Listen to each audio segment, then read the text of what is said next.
Hey Imposters, Jessamy here. Just wanted to pop in with a couple of quick things ahead of this excellent episode with Eliza Svikulis. So number one, if you haven't heard already, we are having a live podcast recording for our first birthday on Friday the 26th of May at Ringo Bar in Brunswick. The tickets are super limited and are selling very fast. So if you would like to come and hang out with us, we would absolutely love to see you. You can find tickets via our Instagram page at ImposterPod or our website, impostersyndromeclub.com. Now, the other thing is I just wanted to give a little bit of a content warning ahead of this episode. It's, as you will see, it's a long one and it's so good. It could have been lots longer, let me tell you that right now. So Eliza and I are both girls who've lost our mums, and we get into that a little bit and we speak pretty honestly and frankly about it. So if that's something that maybe is a little bit raw for you, just be aware that is a pretty big chunk of the conversation. It starts probably around the 45-minute mark, and the main chunk of it probably goes for a good 40 minutes or so. I will say, however, I found it incredibly profound, really, and really, really important to have that conversation because I don't get to talk about it all that much. So if you feel like you've got the strength for it today, and that's something you've been through, I would recommend having a listen because I felt a lot less alone after getting the opportunity to chat to Eliza about it. The other thing that we touch on is childbirth. There's no horror stories, but again, if that's something that is a little bit raw for you, just letting you know that is touched on as well in this episode around the 40-minute mark.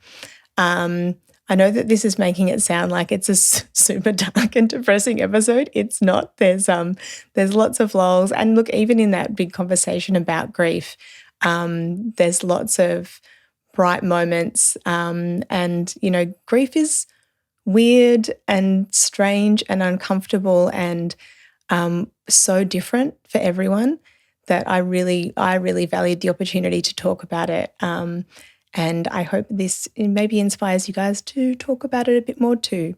That's it. Enjoy the episode. It's a goodie. Bye. Welcome to the Imposter Syndrome Club. I'm Alice Edie. I'm joined, as always, by my beautiful, amazing, gorgeous... I should just Google some actually better adjectives. Every time I do this, I'm like, fuck, do I know words? Anyway, I'm joined by Jessamy G. She's awesome. Hello, Jess. Hi, gorgeous Alice. How are you? I'm so good. We are both incredibly excited to have Eliza Svikulis with us today. Eliza, I don't even want to get into it. I think as you know, we throw you into the deep end and ask you to read your bio. Yes. So are you... She's ready. She's prepared. I'm ready. I should She's done her homework. Have a disclaimer that I'm sorry about this husky. Sorry? Or it's it's hot. It's gorgeous. You're welcome for this husky version of my voice. I'm on the end of a cold. So while Eliza's looking that up, we were booked in to record together last week and poor Eliza came down with a yucky illness, but she's rallied, she's got it together and just a little bit of a remnant with a sexy, hot, husky voice. Yes, so hello. It's working for me is all Thanks I'm saying. for having me. Okay, so I've actually got two bios for you. The first I have called Selling Myself, and the second is called Underselling Myself. Okay? Go for it. So number one says... Eliza Svikulis is a self-proclaimed letterhead with a commercial lettering practice that spans 10 years and a fascination with letter forms that goes back as far as she can remember. Her work spans across handmade to digital and includes signage, branding, ad campaigns, live calligraphy, murals, illustration, and one-off pieces. Perhaps best known for her signature felt back patches and her tendency for over-embellishment, she finds her happy place in the process. Crafting her words both in meaning and form is Eliza's way to relate and connect to the world and to process the themes in her own life, from the most specific and humorous day-to-day trivialities to more recently great big themes such as love and loss. Select clients include Apple Music, Disney, Medibank, and the Carlton Football Club. Eliza was the opening speaker at Typism Conference in 2017, and alongside former business partners, the Letterettes, she has been profiled in both Frankie Magazine and the Design Files. Since 2020, Eliza teaches in the graphic design program at RMIT. Juggling this with parenting a toddler, creating a constant stream of customised garments for him and occasional freelance work. Wow. My deep apologies about the dog choir that joined you for that I loved it. There's a little part of me was like, is it just in my headphones? You're like, it's happened. So It's fine. fine. Turn, like, We'll something hear off. that for sure. They're nothing if not good backup singers. Yeah, excellent.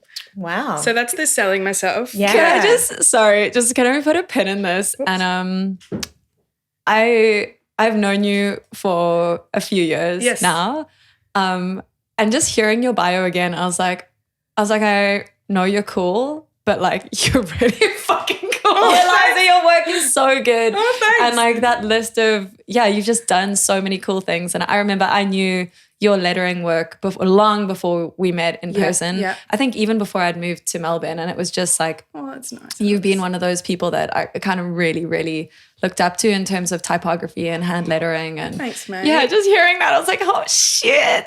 Yeah. I do think it's cool. a really interesting thing when you're friends with someone and you know that they're professionally rock stars, like that they're awesome and have done awesome things, but you don't, like, when would you sit down and read your bio with your friend? So, and then to hear it, you're like, oh my God, is that my friend? Yeah, that was exactly it. Well, and as you'll hear from my anti-bio too, Yeah. it feels so un me, like and especially in my life now, which we'll get into, I feel so divorced from that version of myself too, that like I'm almost sitting back as a fan too, going like, What? wow, she did some Yeah. shit. Yeah. It's also like, and maybe this is, I don't know if this is a weird thing to say, but I'm just going to say it. It's like, so we were obviously chatting before we press record, and just as a person in the world, like you're so warm, you're so dynamic, like you speak with so much heart and like love and bubbles and sparkles and all the things. Thank you. But it's also, well, not but.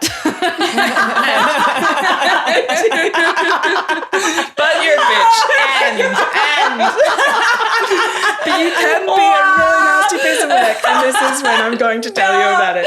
No, what I was going to say it strikes me as such a different energy. You reading your bio is a version of you that I don't know. Me too. Is that, can I say, and like not in a bad way, but it's not me it enough didn't at all. feel like you talking for the first time. And I was like, oh, like, wait.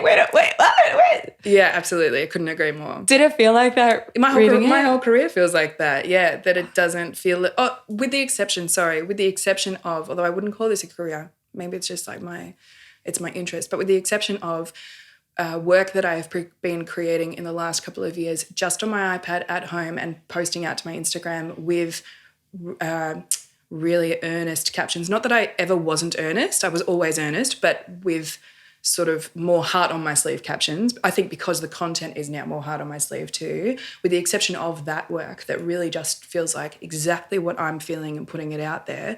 Otherwise, I feel like I'm a hidden person behind the professionalism, because I'm professional, but I'm so transparent that often that comes across as too warm for a client. I'm never elusive, mysterious. I'm too kind of will level with you and become. Yeah. I say too, and I'm aware that as a personality trait, it's actually what I'm proudest of, that I can level with a person. But in a professional sense, I do think it has hindered me in particular settings to be too approachable and to be too... Really? Sorry, we will get to your antibiotic, but I'm fascinated. I'm fascinated by this because this is something that I've been on a real journey with, like authenticity, like professional authenticity. So showing up as myself in my job. I say just as much as in real life. Like obviously there are like general sort of courtesies that you still stand by, right? But that aside, like as much as is possible, and my experience of it, at least from my perspective, I don't know what things are potential opportunities maybe I've missed out on. I think it's been nothing but positive. So I'm really interested, like in what way do you think it's affected you in the negative? Okay, so I'll tell you a very easy tidbit story first, and then we'll talk about it a bit longer, I think. But one of the first kind of bigger jobs that I did that I was like, I don't know how I got this. And embarrassingly, maybe, one of the things that made me go, oh, wow, this is massive, other than it being from Medibank Private, which felt like a big client at the time, early on, I think it was 2014 or 2015, other than it being a big client, was that is it called a deck when they send around like their, in the deck they had only 2 artists as examples, and it was Gemma O'Brien or me, right? And I was like, nor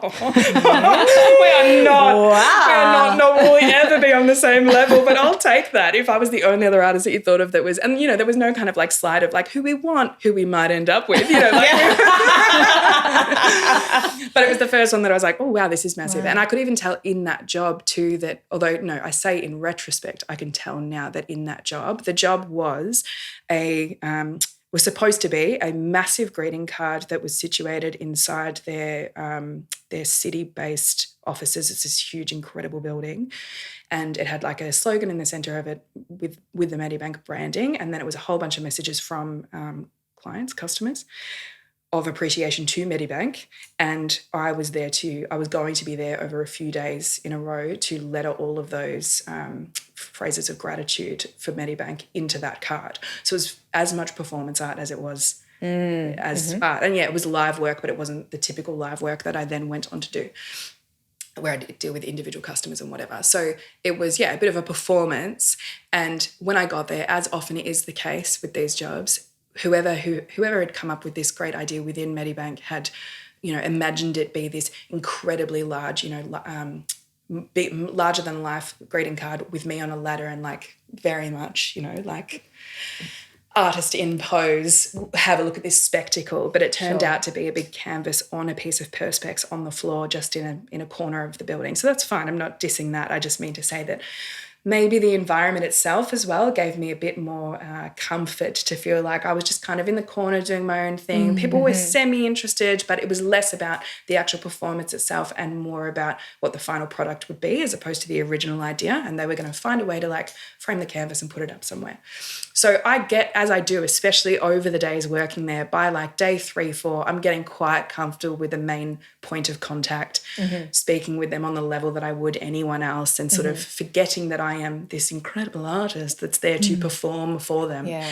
And all this convoluted lead up was just to say, she said to me towards the end of it, like, oh, we're so happy with it. Are you happy with it? And just off the cuff, I turned around and said, look, it's not my best. Look, it's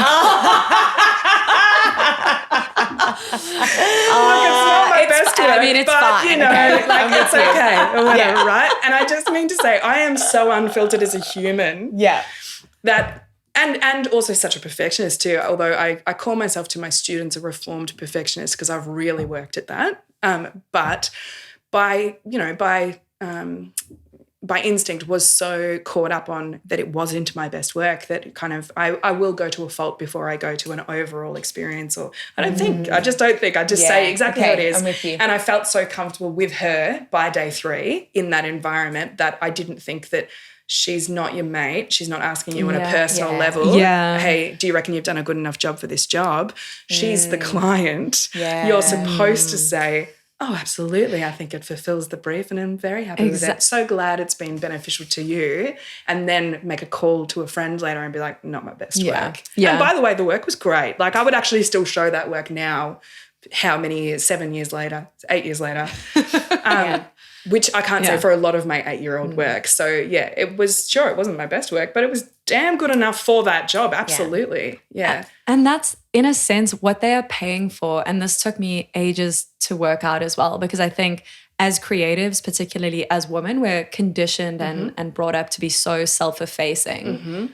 But actually in that context, it's someone who is quote unquote uncreative. Like that is why they've brought you in there, right? Like you are that is your role in that space, is to make a beautiful thing that no one else can make. So they're not actually like us playing ourselves down in that moment doesn't serve them either. Like they want you to tell them that it's cool. Exactly. Because that is like, they're like, I don't know. We don't fucking know. If we knew how to make it look good, we'd do it ourselves, right? Exactly. And this played out almost on that exact level for me later on too, where I would be out doing live jobs, particularly in shopping centres, with your average person. So average customer, not someone who's looking for art, but would just stumble across us in an activation and would come up and ask them maybe a Mother's Day card or whatever.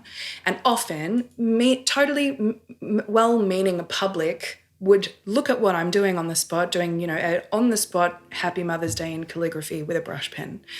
And I would make it look so effortless that they would be well-intentioned, but they would often say, like, what pen is that? And just like immediately undercut you, right? And I personally was never offended by any of that, because also would love to talk about pens, forever. So I never worried so much. And I believed, I'm sure I suffer from many things within imposter syndrome and for other reasons, particularly in the business side of things, but not in terms of my actual craft. I think like it's the one thing for me that has been long-standing, and the one thing I'm forever evolving and also feel good at. So the actual act of writing Happy Mother's Day, I feel like I had enough confidence to go like, well, I'm sure you can't do this at first go, because also I couldn't do this at first go. And I'm not saying that I'm extra special, but I do know how many years it's taken me to get to this with a brush pen. So I would just hand it to them and say, and like not in a cocky way at all, would just hand it to them and say like, have a go, and then watch them go,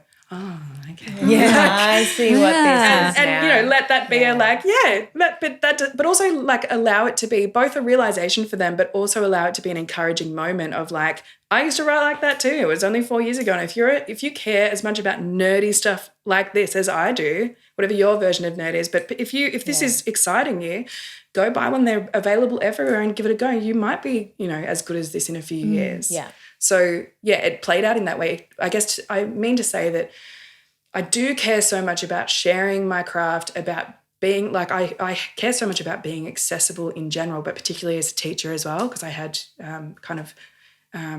uni experience that was the opposite of that for myself as a student. So I do care so much about accessibility, and just like, if people do care enough to care about this really specific thing in the world as I do, if they get as excited about lettering and calligraphy as I do, then like I want to share that with anyone, So that's probably great in a personality sense, or like in a how much it fulfills my life sense. But often even just the act of speaking to a customer and not, and showing them behind the curtain and giving them a costume and being like, join us, does work against me a little bit, I think. Yeah, fuck, that's so interesting. I really appreciate you making that clarification, because I think, excuse me, I think it's a line that I dance on, and I sort of wonder where it is sometimes. Like sometimes it's not particularly clear, and maybe it's like when it relates directly to the work as opposed to, so you're bringing all of your like personality and warmth and bubbliness and Eliza-ness, and that is only going to serve you well. But when it's your relationship to the work actually doesn't matter to them. Yeah. So there's your relationship with them, your relationship to the work, and their relationship to the work. And they care about their relationship to the work and their relationship to you, but your relationship to the work is kind of none of their business. Yeah. Interesting. But there's no, like, that is such a great way to explain it. I could not shut off that door if I tried. Yeah, got you. Or I can, but I'm often in a conflict. So I actually spend, in terms of my career in general, I spend so much time feeling like I'm working against myself. Yeah. Well, to sell myself, to write a bio like that, and like even throwing in the brand names. And it also used to upset me as well, because while I was on the climb to whatever that means, let's let that one fly. But like while I was, on a bit of a climb trying to get these big name clients and like hustle like everybody else was in the big lettering boom and blah, blah, blah, there would be moments where like the only thing that resonated with people who weren't in our universe, so like my mum or my dad or like people who weren't creatives necessarily, the only thing that resonated was like, she just did a lettering campaign for Kmart. Have a look. We can go to Northland and you'll see it there, right? And I got that, but like, as my self-centered, like, I'm more than that, mum, struggling artist felt, I really resented that the brand names was the thing. And also often, I won't name names in this, but often I found especially when we got to the stage where I was working in a team and working with Jackie Winter, our agent at the time, the level of client that we acquired during that time and the process that involved, meaning that there was the big client, often an agency involved, then our agency who would deal with that agency, and then us as the client. Like, I was never talking to the client directly, and often because there was so much money involved or there were so many people involved as well, there was just such a vibe that was like not in any way human or that really made me feel valued. So often that work, while it paid the bills or it did really well in that regard, or it got, great praise, or not great praise, great, coverage, like it was out there and it was a big thing, often it was not in any way the most fulfilling work that I did. And that's also been a kind of force for me that I come up against constantly, that the work I want to do and the connection I want to make is with individuals, but the skill set that I have and the abilities that I have, I think, are suited to big commercial work and big clients. I'm just not the person for it. Oh, it's so... And I so badly want to be the person for it. I haven't let go of that yet. I haven't let go of the fact that, like, I'm still wanting to be that and just, like, get rid of myself to be that. Oh, but it's so... like, the brand thing is so seductive. I've literally been updating my website this week and I sent it through to a friend for some feedback, and like I was doing the classic Alice thing of like, what is the absolute minimal amount of work I can do on this and get away with it. And I did that thing where I was like, I listed past clients, and I kind of knew that I should put the logos there because there's nothing more powerful than people seeing an actual logo of the thing that they recognize. But I was like, maybe it's fine if I just do the list. Like, I can't really be fucked to go, who has time to go Google logos? Not me. I'm very, very busy, you guys. Anyways, I'd like sent it to the friend and they were like, no, you absolutely do. Like, make a slide with these logos. Oh, I feel like I'm having a physical reaction to this. And it was so... I hate it. It just... exactly. But then the crazy thing was I was doing it yesterday and it started working on me, like, as well. I was like, as I was putting them all in one place, it's like those visuals of like familiarity, the trust that they have. It's like a thing you've seen in the world, and like the effect it was having on me. And I'm like, I'm the person who's done all these jobs. Like, I don't have any romance around them. Yeah. But it like gets its hooks into you, and it does have currency, and it's like a really... I don't know. I was like, this feels so weird because I hate this and love this at the same time, and I feel validated and I don't want to feel validated, and but I also wonder too, depending on where your career and your life goes, like how long are those things relevant? If I totally take a huge pivot and I never do commercial work again, will I continue to write a bio that reflects the clients that I've worked for just to give me clout, when if a current client is looking for me, I don't know, like I just get into it, like this is too big a discussion, but I just get into a kind of spiral of like, who is this specific bio for, and what am I actually trying to communicate, and what am I trying to attract? And as soon as I start thinking about what I'm trying to attract, I realize I completely shut down. And that includes like, that's why I'm like anti-Instagram algorithms and like doing the things that I should be doing, or that like, and I'm so... I just feel like physically repelled by anything that I should be doing to get more traction or to get more clients or to get more followers. Because as soon as I start thinking about what they want, as opposed to just like being myself and throwing it out and hoping it resonates in some way, it just becomes a whole thing that, first of all, doesn't motivate me at all. But also I think my work suffers for it as well. It doesn't become as authentically me, and I'm so authentic. But I am so authentic, and like to the point, as I said, that it works to my detriment often, that like it's a effort to think about interested parties and what I should be for them instead, and that is a struggle. That damages my work. Anyway, should I read the antibiotic? Go it talks to a lot of those things. Absolutely, please do. Okay, so this one I've called Underselling Myself.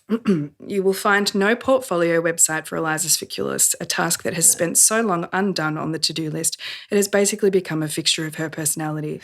Instead, you will see the occasional Instagram update, but almost never in the of-the-moment format currently favoured by any kind of algorithm. She will almost certainly avoid your client calls, not because she doesn't want to chat, she chats like no other, but because hearing either a hint of doubt in your voice or worse, wholehearted belief from you, she will immediately begin to accommodate your every need and perhaps even slash her own price without first considering herself. For this reason, she keeps all client contact to email, a dodgy-sounding old Hotmail account that more often than not pops up in your junk folder. Keep the praise for her progress flowing or the sense of urgency terrifying, and you will hear from her frequently and receive your final files on time. She would describe herself as earnest, sentimental and transparent, the latter often working to the detriment of her career. If you choose to indulge her, you will have many big conversations about the universe, human behaviour, parenthood and grief, and where on earth all this lettering stuff she does fits into that. A triangle of contradictory forces, she has a skill set suited to large commercial jobs, a temperament for the little guys, and an unpredictable motivation meter that switches between only two modes, empty or turbo. Despite all of this, she is oh so dedicated to her craft, which for the purposes of this underselling spiel might be the only thing of note. So get in touch if you've got a job, you're guaranteed a yes, whether she really wants to do it or not. I've got literal fucking goosebumps. Thank you so much for doing that. Oh my God, me? This is the constant praise part. Praise for throwing a bomb on any potential client that ever listens to this podcast for me. Yeah, that just goes, well, I won't work with her then. Nah, if they've made it this far, they're one of us. Yes, that's what I thought. Yeah. Exactly. I love so many things because these are like, your truth will not be exactly the same as everyone else's truths, but like a lot of those things in there did resonate with me. Yeah. But just the ability to say those things out loud it's the whole fucking reason for this podcast. Exactly, that is literally the whole reason this podcast exists Yeah. is to talk about exactly that anti-bio that you've just read out, because we pretend that doesn't exist and we know that it does. So why do we torture ourselves? Because the clients don't want to know that. The clients don't want to know that you will avoid an email. Yeah. Right? Well, here's an interesting question. So we talk, we're talking to each other, and that is the most important part about talking to each other about our processes and doubts and fears and stuff. And as we just discussed, our relationship to the work, not relevant to the client. They don't want to hear about it. Yeah. But do they know? Is that something they think about? Do they think about, I don't think about my clients, joys and fears and doubts and their imposter syndrome. Do you think it's something that would... Oh, because they're just Why people, would they? right? Yeah. I don't know. Oh, I don't want to say they as if it's just one world of clients. But my assumption or the reason I wouldn't share that publicly. You know. No, you know what I mean, right? You know what I mean? On this after 12 years portfolio website that I'll eventually make to attract clients. Yeah. Which I'll absolutely never do. Now I have to never do it, right? Yes! Check. What was I going to say? That I don't think they see it as fears. I think they see it as failings in terms of productivity and your suitability for them as someone who will get the job done well and on time. Yeah. And so I don't think they know the nuance of, again, really blanket generalization here, but the nuance of the fact that often a creative will be all of those things and also incredibly productive, especially under an incredible amount of pressure. Yes. And time pressure especially, and, innovative in all of the things that they're actually looking for and also that I can have all of those characteristics, but that especially after 10 years doing this, have built systems for myself to manage those. Yes. So that there actually is a positive side to all of those things. That I try to avoid a client phone call because also, as I'm sure you guys have experienced for yourself, I'm very different in person or on the phone to my email manner. And I have become, thanks to working for myself for so many years, incredibly, believe it or not, incredibly succinct via email. I am not that and nor will ever be that on the phone. So that's one thing for me, that it's not just that I'll avoid your calls because I'll become friends with you and I'll say don't worry, I'll do it for free. I think I like you. So forget what I need. Let's do this because it's fun and you're so nice to me. Maybe you deserve a discount or whatever. It's not just to build in a kind of barrier so that I don't do those things, but it's also because, it's my most efficient way of doing things and keeping that job on track, which is what you want from me as a client. Of course, yeah. So, I think there is a positive side to all of those things, but also that I just don't think, no one gives anyone enough nuance in any industry, right? But I think particularly in the creative industry, a client assuming that they're not creative themselves, I my perception is that they would see it as failings, or that if they do acknowledge it, it actually contributes to the kind of overarching assumption that creatives are unreliable and like up in the sky and that's why maybe we overcompensate, or we focus on the things that fit into their mold of productivity and be like, I'll absolutely send you a really terribly, like a really boringly designed quote that relates to your world, and I won't, make it an interpretive dance that would speak more to mine. That would make me go, oh, I'm that creative on the job. $1,000. Yeah, I'll make all of those communications and all the business side of things fit into your mold so that you believe, even though I'm an artist and I have some mystery about me and all those extra things that you want, I also can like communicate with you on your level. Yeah. I mean, and as we should, like, I just want to clarify, there's no part of me that's saying that they should take into account all of our nuances and fears and whatever, because that's not, like, we're running our business, they're running their business, and we work with each other's processes. So that's what collaboration is. Sure. So there's no part of me that's saying like they should be thinking about these things. I just think it's interesting. And I just wanted to say one of the best pieces of advice that I was given really early on was don't talk about money on the phone. Yeah. I mean, I will sometimes now, because I have set rates for things. So if it's clear, I'm happy to say what the cost is over the phone. But a lot of the times I'll say, awesome, so much. Thanks so much for calling. I'll send you a quote, just because you need that space to think about what it actually is. And that was, it sounds so fucking simple, but it was such a lifesaver for me, particularly at the start where I was so unaccustomed to having conversations about money. It made me so fucking nervous. Like, it made me feel nauseous having to talk to people about money. So that little, like, just hang up and then have the money conversation via email was well, not only so that you can think about it also, but because that dance in itself of showing them that you need time to consider their specific needs and come up with the correct quote, as opposed to contributing to maybe that idea that you're a creative, you're going to pluck a price out of your bum. And therefore, that's such a quick, like, reaction price on the phone. That was so pleasing, wasn't it? That's such a knee-jerk reaction, or such a, like, that it actually further, contributes to, if they have, I assume they do, because I often come up against this, if they have the idea that we come up with our prices from nowhere, that then it's kind of, it's a price that's malleable, that can be argued and can be talked down because you came up with it on the phone on the spot. Well, and also, I feel like this, like, weirdly similarly to, you know how there's that, like, stereotype around how it's like one of the worst things you can do is break up with someone over text. Like, everyone's like, oh, that's such a shit way to break up with someone. I actually think it's a great way to break up with someone. Really? Well, I mean, it depends. Like, Tell me everything. Not if you've been with that person for like 10 years.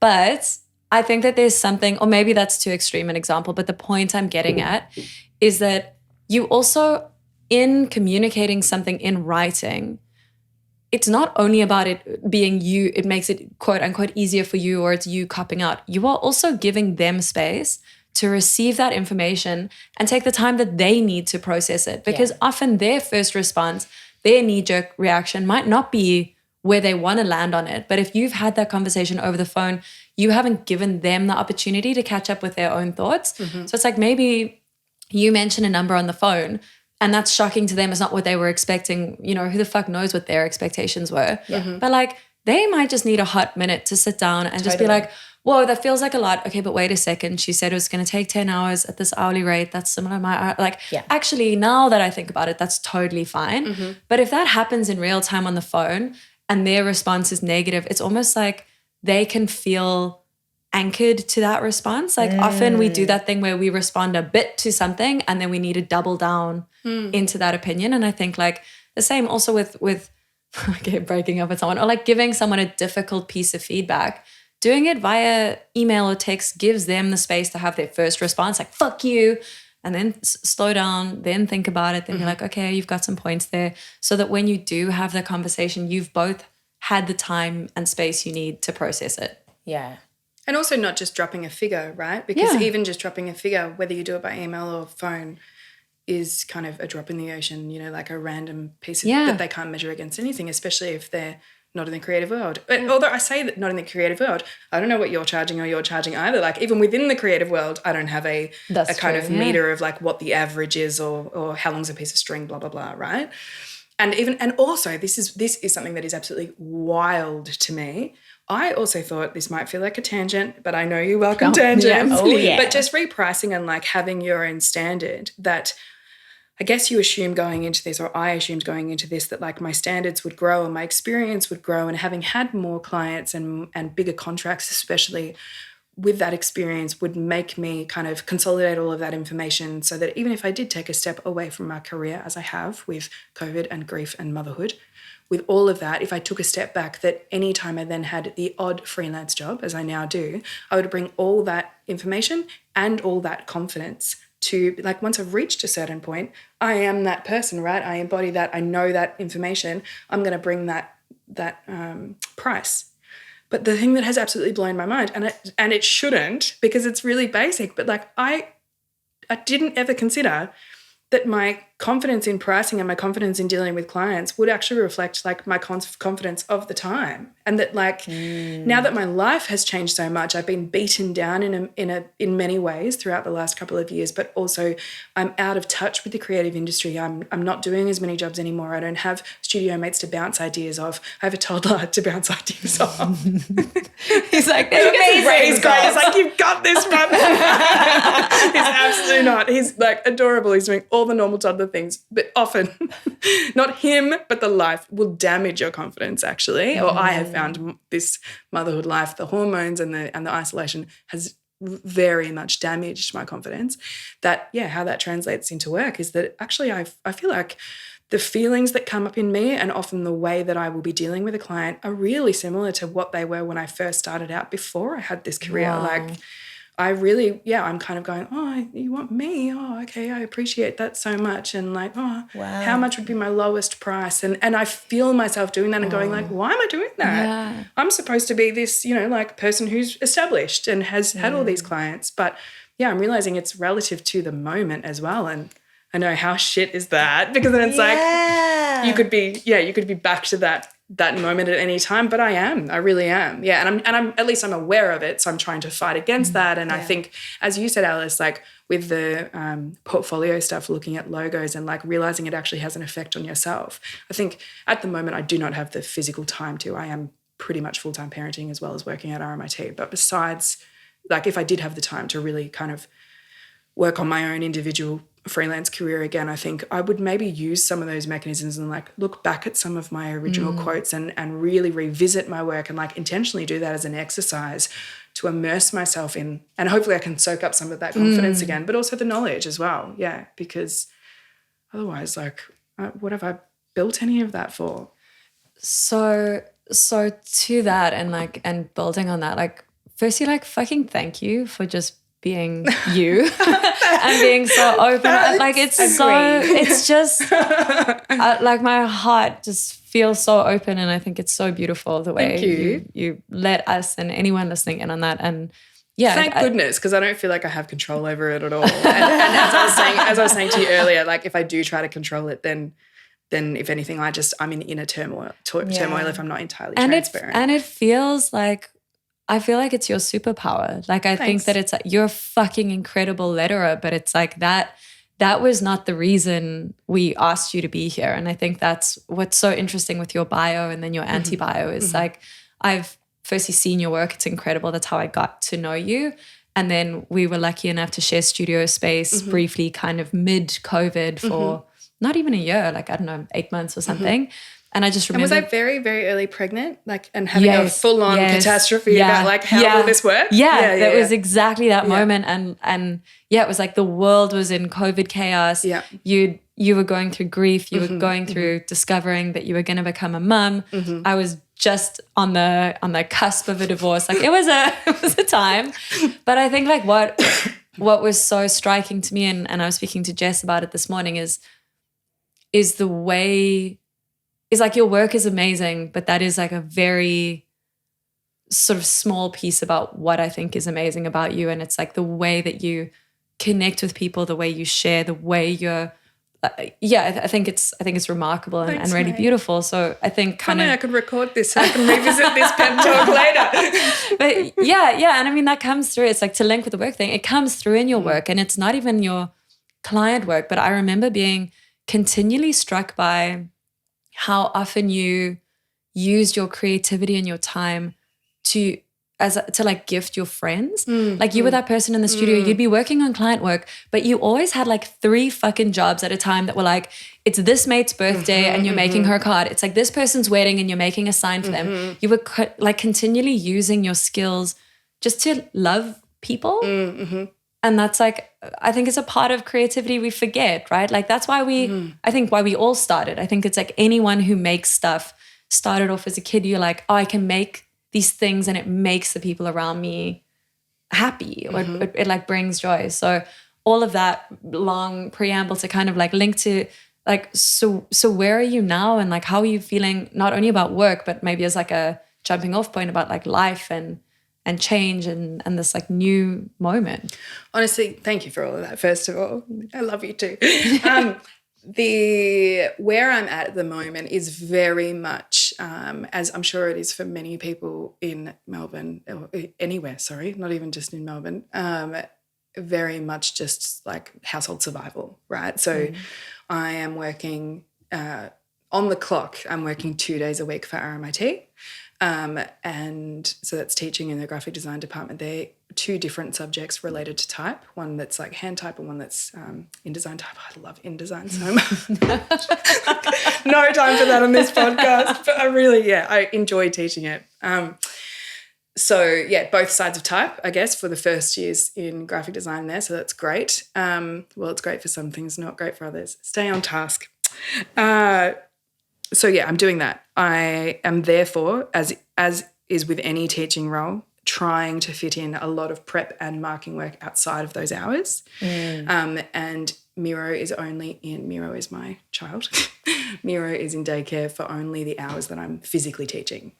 So, and then otherwise my husband is working at the moment basically 7 days a week, and we, because of many reasons, including that we both lost 2 parents pre-having a child, we don't have the family support for the physical care of Miro while either of us are working, and because of household demands and cost of living, we both have to be working. So yeah, we are like really tag teaming, and when we're not sick, if we don't get sick, then that's kind of the exact perfect balance to tag team between us and kind of get everything done.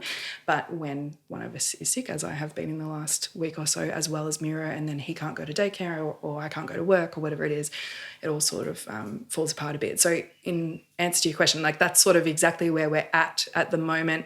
So kind of working on the day-to-day and figuring that out and managing that with caring for our toddler, that there's not a lot of time for like, where is my career and what am I going to be and will I ever go back to that? Yeah. Although I sort of to that struggle, I think I've got something that's I think quite a funny nugget that probably explains a lot about my makeup as well as a person, and that is that. So this last week we had to reschedule this podcast as you said. This last week, and I have no free time, as I mentioned, away from baby who's adorable, but would make this situation difficult at the moment. I honestly have never felt so sick in my life. So I was really, add to that, any parents listening to this will understand, add to that parenting a sick child at the same time. Yeah. It is a hell that I cannot put into words. Like it does genuinely put, even if it's like a regular sickness, by the way, like just your average kind of couple days of fever and aches turned into whatever. For those 2 first days, I was genuinely kind of staring into space going, am I going to survive this, right? While he's like tearing the house apart and wants to jump off the balcony and run to all the hazards, right? And is as sick as I am, but has the energy of someone who's not. Right? And during that suffering, and as I said, at the moment, my husband's working 7 days a week. So while he was working those hours that he was working, it was me and only me. And I just have to suffer through it, right? But there does come a point and I've noticed this a few times in my life, in my makeup, there does come a point for me, which also happened during childbirth, which I'll happily go into if you like. Yes, please. Where when I physically, emotionally feel like I cannot possibly take any more. How am I surviving this? The universe just has a way to give me a nugget of like one extra push that I thought I couldn't handle to make the whole situation just hilarious to me. And so I was pushed to my limit. I had been for a few days, and I was setting up the bath for Miro. We were both in the bathroom together. It's a full operation. And as I was running his bath, he was naked, like playing with all the things he shouldn't be playing with in the bathroom from the cupboards, undoing all of that while I was running the bath. And the door was closed. Thankfully, he's not at the age yet where he can open the door. And everyone knows this, you know, every parent would know this if you're doing it alone, it's an operation because there are so many moving parts at all times, right? While doing that, and I was just thinking, you know, I was having a bit of a woe is me, just thinking like, I can't physically suffer more than I can right now. He took a shit on the floor.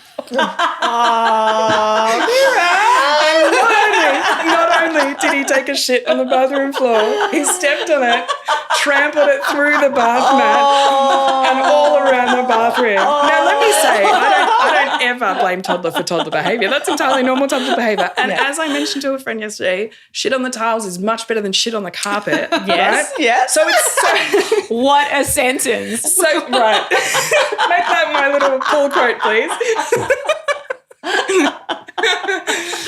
But and this has happened more. I won't go into all the stories, but this has happened to me a few times in my life. One time I was like mid-teenage, you know, complaining to a friend, or we're walking late at night down in the suburbs, chatting about how hard our lives were. Hadn't gone through anything at that stage, by the way, but like chatting about how hard our lives were, and I was having a bit of a like, I don't know if this can get any worse. And in that exact moment, I was egged by a passing car. I promise, right?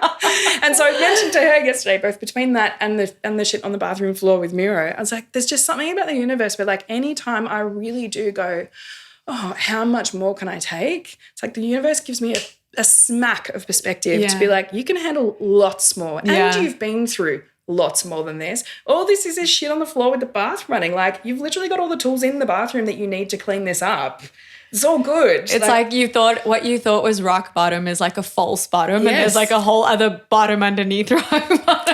Yes. It's almost just like, it's like a reminder not to take yourself too serious. Like when things compound in that way where like there is literally no other option, like there's nothing else you can do but laugh because it's gotten so ridiculous. Yes. It's just like, well, yeah, it actually like kind of none of it matters. And I'll just resign to it because... And am I actively dying? Yeah, exactly. Because, if I'm not, then actually I do have this. We're fine. Yeah. And as I said, as that relates to childbirth, like the very moment that he was exiting my body, I was screaming at the top of my lungs, as anyone should. I was screaming at the top of my lungs, why does anyone do this? I should have had a cesarean. And don't come from me, people who have had cesareans. I get it. I get that I don't get it. I haven't experienced it, but I understand that there is a recovery of its own sort and it is horrific as well. But I just, in that very moment, that felt like an easier way out than physically pushing him out. And in that moment, I just remember there was a switch that flicked with me again where like I went through all that panic. I'd gone through the most pain, or was currently going through the most pain physical pain I'd ever experienced in my entire life. And I just had a moment where I was like, even with me screaming, like, I can't do this, and the midwives so annoyingly being like, yes, you can, you're doing great. Even with that, I was still like, there was finally a moment where I was like, doesn't matter how much you go like, wow, I want my mum right now, and like figure out a way to sort this out because I ain't having this baby. Yeah. Like there came a moment where I actually was like, oh, you don't have a choice. Yeah. He's coming out. That's the thing that I think is like in my mind so scary about the idea of childbirth is like getting to a point where you realize you've got no control. Yeah, and there's no getting off the ride. You're like, you realize the magnitude of what you're doing in exactly the same moment that there is like no one who can do it for you or help you. And you're just like, I mean, that's there's a beautiful line from a song by an artist called Listener, but he says, we're all born to broken people on their most honest day of living. Wow. Oh, wow. And like just like hearing you speak about that, like that is like the closest you come to just like your humanity and your animalness and your mortality, like all in one thing.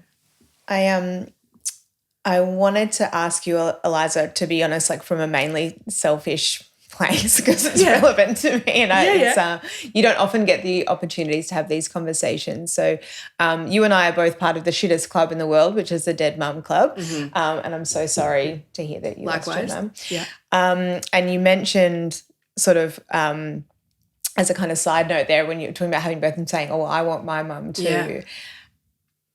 I'd love, if you don't mind, if it feels okay for you to talk about that a little bit, because we've spoken about this on the podcast before. So I'm childless currently, 38 tomorrow.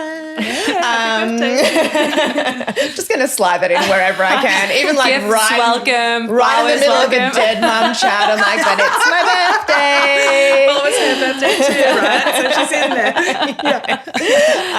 there. Yeah, and I don't know. Like, I don't know whether I don't want to or I don't think I want to have kids because that's the way it was always going to go. But I think that things quite likely would be different if my mum was still around, because I think of moments like that and I think I don't want to do that without my mum. I just don't. Sure. Would you mind talking a bit about your experience of that and sort of how that, and now as well, like obviously bringing up a child, and you said that your husband lost a parent as well? Yeah, so he lost his dad 8 months before, very suddenly. Oh my God. Lost his dad 8 months before I lost my mum, also suddenly. Oh my God, I'm so sorry. Thank you. Sucks. Yeah. Yeah. See, there's therapy needed here because you're giving me sincere sympathy and I am smiling. Yeah. No, I get it though, because what are you going to do? Burst into tears and break it apart now? No, I get it. I appreciate that. Thank you. Yeah, it's a gift that keeps on giving, as I'm sure you know from your own experience. Yeah, and sorry, when you say things would be different if your mum was here, you think your decision to or not to would be? I think potentially, yeah. And obviously I can't perform that experiment, so I will never know. It could be exactly the same. I don't know, but I feel like potentially things would be different if my mum was still around. But I would have had like my mum died when I was 23. Mm-hmm. So the whole last 15 years of my life would have been different. So I don't there are so many unknowns along. Yeah, exactly. So I really don't know. Wow. It's so interesting that you say that though, because I feel like I put as much gravity on that, although maybe more in real time. So my mum died in March 2020, a week before lockdown started. Oh my God. Sorry, that's awful. I'm sorry. Laughing again. Yeah. This is not a laughing opportunity. Yeah. You know what? And I have said this many times as a way to make both someone who's talking to me comfortable and myself, to give me some perspective. Because ultimately the point of that story, by the way, with the whole poo on the floor thing, was something that actually genuinely helps me is thinking it can always get worse. And it often does, no matter how much control you think you have or not, that like maybe that's a really anxious space to be in, actually, that like tragedy can befall you at any moment without your control. But I think now that I know that so intimately, I feel like it's like yes and for me, that like I know that now, so I have to carry on anyway. Yeah. I want to give you a hug, Jessamy. I feel like your face has really changed. We're going to hug it out so hard when we don't have microphones in front of our faces, don't worry. And I'm also conscious of how I say this, as I'm sure many parents would be too. I think in my situation, it's interesting that you brought that up as to thinking that things would be different, because I'm not sure that I would have chosen to have a child. I shouldn't say if my mum was still here, because I may have, but I think one of the things that made me choose to have a child was that she wasn't here. Yeah. And that wasn't because she would be a pain, like she would have been a great help, but particularly in like emotional support and just like pride, which we can talk about in a minute. But I think Luca and I both my husband Luca and I got to a stage in lockdown, having lost two parents, where that was the thing that kind of flicked the switch for us. And for me, I was saying to somebody yesterday, I was never a person who grew up thinking I always want to be a mum. And like, this might sound a little absurd, but I'm still not that person, even being a mum. So there are definitely aspects of motherhood that I so enjoy and love, but there are also aspects that I feel like don't really suit me as a person and that I don't love that much. And that is completely separate to whether or not I love my child. Of course. Yeah. Who's just the absolute bee's knees, but I can poo on the floor all he wants because it's hilarious and it's giving me perspective. Like, look how much I'm growing as a person. Someone who loved me that much. Yeah. You know what? Jessamy can poo on the floor as much as she likes. I guess maybe there's an expiry age to that though, isn't there? Just on the tiles. Maybe not till he's 17. So, yeah, for me, it was the tipping point. And it's interesting. I listened to one of your previous episodes, or it might have even just been a section that you posted on your Instagram where you're talking about like not making any drastic decisions after going through a huge life event. Yeah. Yeah. Oh, yeah, that's a good one. Yeah. And so in that time, so 2020, 2021, who knows, must have been peak 20. Yeah, it was like 6 months after my mum died, I think. And, you know, and also to put extra context to that, because she died a week before lockdown started, we began to plan, but ultimately had to cancel her funeral, which meant that also physically meant that we were completely separated from each other as family members. And we also are absolutely rule followers. So like if it wasn't for caregiving in physical caregiving, we didn't really consider emotional caregiving a reason to travel to each other's houses. So we did all our grieving alone. And we, cancelled the funeral and ultimately postponed it until the 1 year anniversary. So we didn't have the experience to do the whole kind of, you know, saying goodbye or whatever funerals are for, that whole ceremony. We prolonged it for a year. So, and so I was contemplating becoming a parent, or kind of thinking about that, and trying to get pregnant at the same time as anticipating a funeral, for which I wrote the main eulogy and delivered the main eulogy. And then by the time the funeral came along, I delivered that eulogy 4 months pregnant as well. So so it's all kind of a bit more intertwined than I give it credit for, that I kind of say she died and then I had a baby, but actually because of the circumstances of COVID, it was all kind of intertwined. But to get back to answering your question, how it has kind of changed or related, or how I've navigated all of that without her, you know what, one of the interesting things is that going into kind of that moment that you talk about, Alice, where I'm like, what am I going to do in the delivery room? Like when I can't control anything, and doesn't matter how much I think about a birth plan, like I can't control these moving parts, and I'm going to go through a pain that, according to the other mothers that I've tuned out for my whole life, because my life, or including my own, because you chose to have me, mum, your problem. Until the moment in your 30s where you actually begin to see your mum and your parents as people and want to relate to their experience and think that they were you once as well. Until then, I was kind of just like, whatever, it'll be what it'll be. But as I'm anticipating going into this, one of the main images that I kept kind of having anxiety over was that I kept imagining that I couldn't physically do the birth without her, and that despite the fact that like we had I don't know, everyone has a nuanced relationship with their mum, right? But like I didn't take her wedding dress shopping, for example. I didn't think that she would be the right presence for that. But when it came to things like birth and like giving me that snap of perspective of like, yes, you can, and like the right motivation, harsh, but like harsh when you need it, I thought that was exactly what I would need in the delivery room, and that without that, I would be just crying my eyes out saying, I want my mummy, right? Yeah. I thought that would be the experience that reduced me to that. But I almost feel like I had such anticipatory anxiety towards that then when it came to it, both the environment that was set up, you know, we had like, and this is so not me, as we were talking about yoga before, like we had salt lamps in there, provided by the hospital, not by me, right? But like there was salt lamps in there, it was dark, I was in the shower, my husband had made a playlist of like ridiculous music that is not your typical birthing music, just like hits, right? Yeah. That we were both singing in the shower, and like the vibes were so different to anything I could have experienced that I actually just sort of, and you are so in the moment, like, you know, one of the examples of that for me was that I'm so naked phobic as a human, like would barely be naked in front of myself, just always have been, not physically comfortable that way, also don't particularly like being seen by people, blah, blah, blah, right? So I was also quite nervous thinking like, oh, I'll be covered up, like no matter how much pain I'm in, I'll have at least a hospital gown on, blah, blah, blah. The second I had started contractions, I was completely naked and in the shower and just like, why would I need a bra right now? Like, bring me that thing. It's just like the things that changed. And funnily enough, my mother had said this as well, that she had said, when that moment comes, you won't care if you're in the middle of the MCG. And that for me, there was a moment so there's a whole different stages of a labour, and one of them is called the transition phase, which is that panic phase that you're talking about, where typically lots of people they've gone through, you know, they've worn the kind of main pain of labour, and they've done whatever they need to get through that. And then transition is, you know, a moment where like suddenly your mental state changes and you go into like, I can't do this, I can't do this, I can't do this, right? And if you've done birth education, which I did not do, if you've done birth education, you'll understand that that's a natural process and you'll try to ride that. But for a lot of people, I think it turns out to be ultimate panic. And she had said that in that moment with giving birth with me, she closed her legs and was like, thanks very much. I'm not going to do this. I'm going to actually leave. Like, we're all done here.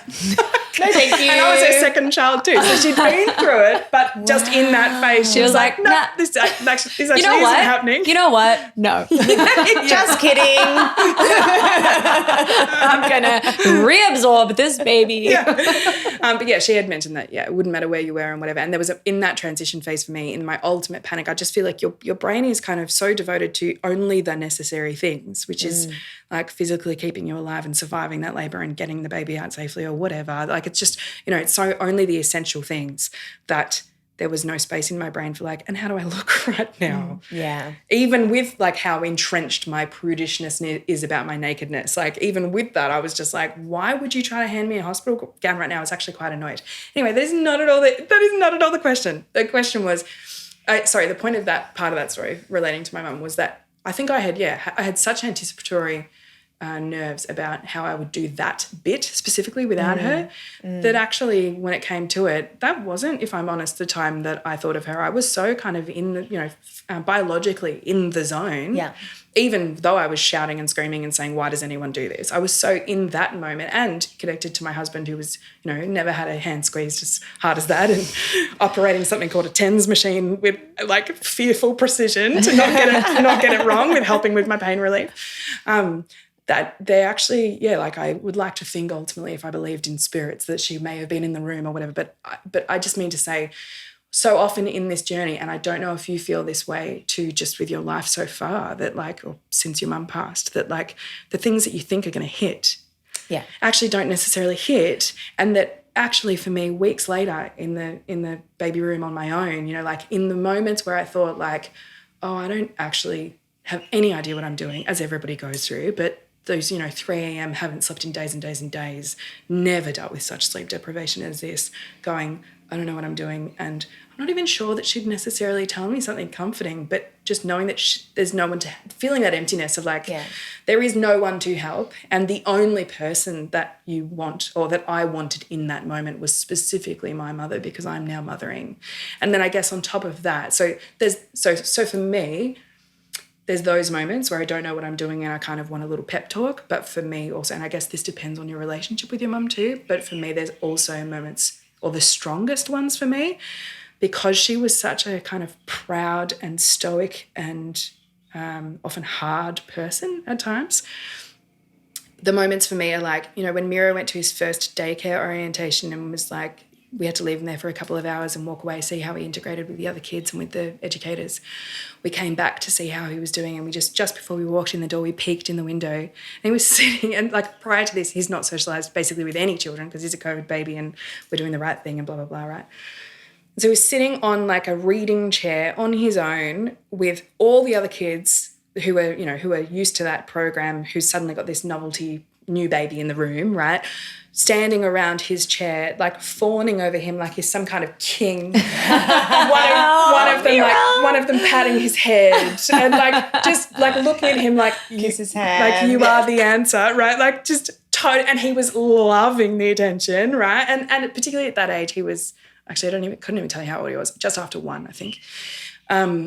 At that age, like they can suffer from quite a bit of separation anxiety. So I had genuine worries about like, will he be okay in that room without us for the first time or whatever?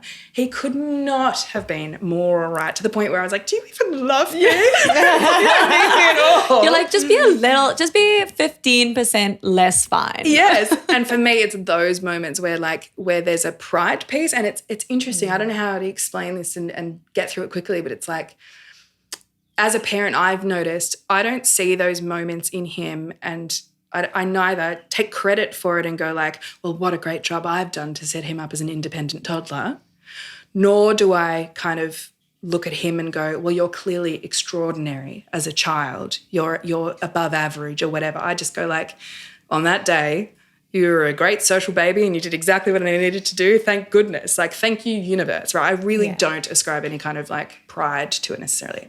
But my mum definitely would have. My mum definitely would have been like, well, of course, he's the most loved baby in the room.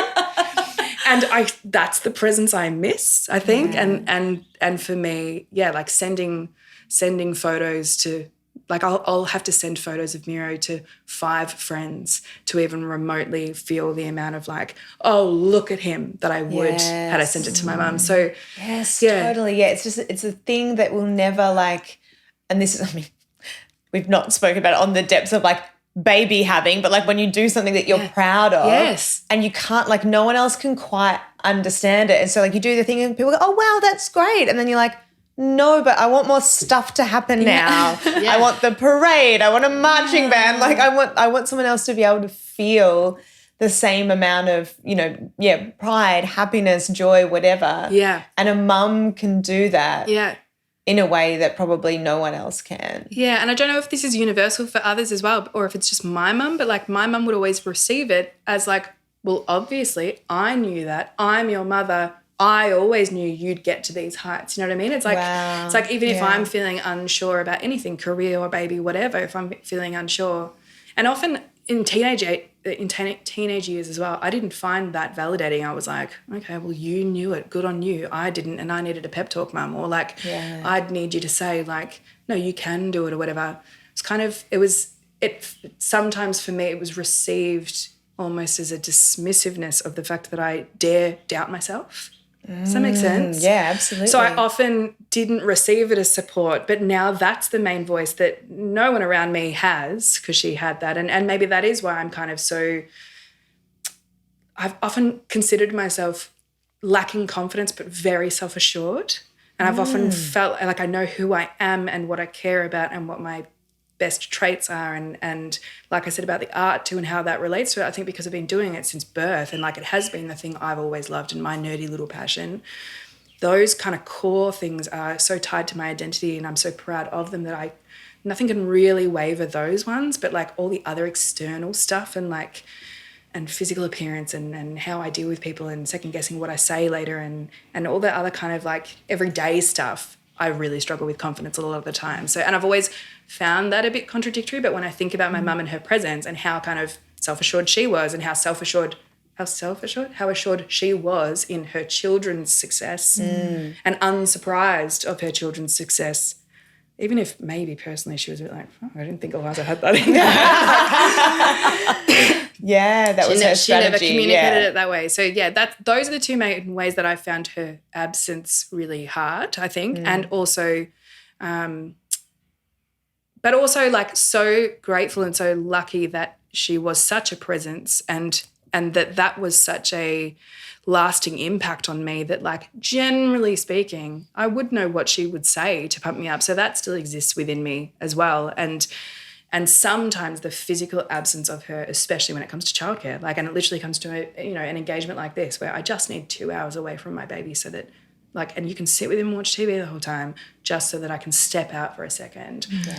Just that would be really helpful. But otherwise, I sort of feel like she's already given me, I shouldn't say I was lucky enough because you're not lucky when you lose a parent, but I mean, I was 30 when I lost her. I wasn't 23. And I think that those 7 years are kind of pivotal 7 years too in terms of my own development and God, like I didn't have the conversations I wish I'd had and I didn't relate to her in the way that especially that I do now as a parent. That's a whole nother thing, but I was an adult. So like I got everything I needed from her, if that makes sense. And there are new things that I now need, especially as a parent, that I would never have foreseen that I needed. But in terms of just that general kind of her living inside me as a pep talk person and knowing what she believed and also sharing those beliefs, like that had been passed on. So that's something nice, I guess. That's something that gives me comfort and also that I think something that people wouldn't understand, including myself, without losing, especially someone as close as a parent, if they've been a kind of guiding force in your life or it's been a really close like sibling, friend, partner relationship, is that that relationship actually, even though it's only a one-sided relationship and it's inside you, that relationship actually continues. And that, like, I still have, and I've done a few Instagram posts about this, I still have these moments. Oh, and I say I still have, it's been 3 years. So again, if you're in the grief club, you know that's fresh. But outside of the grief club, that feels like a long time, I'm sure. That I still have moments where I do naturally go to text her 3 years later because I spent 30 years doing that. Yeah. Like, it's going to take longer than 3 years to undo that. That's right. And also these realizations, I guess, because of either experiences you've had or experiences you've seen in pop culture where you believe things should be a certain way. That, like, one post that I did related to her was at Christmas time, the second Christmas, I did a kind of cross-stitch inspired piece that said, "It's Christmas time and Mum's still dead." It's Christmas time again and Mum's still dead. And it was about the second Christmas and about the fact that, like, in my experience, you prepare for the first and you're like, this is the first Christmas without Mum. You kind of forget that they stay dead. Yeah. Right?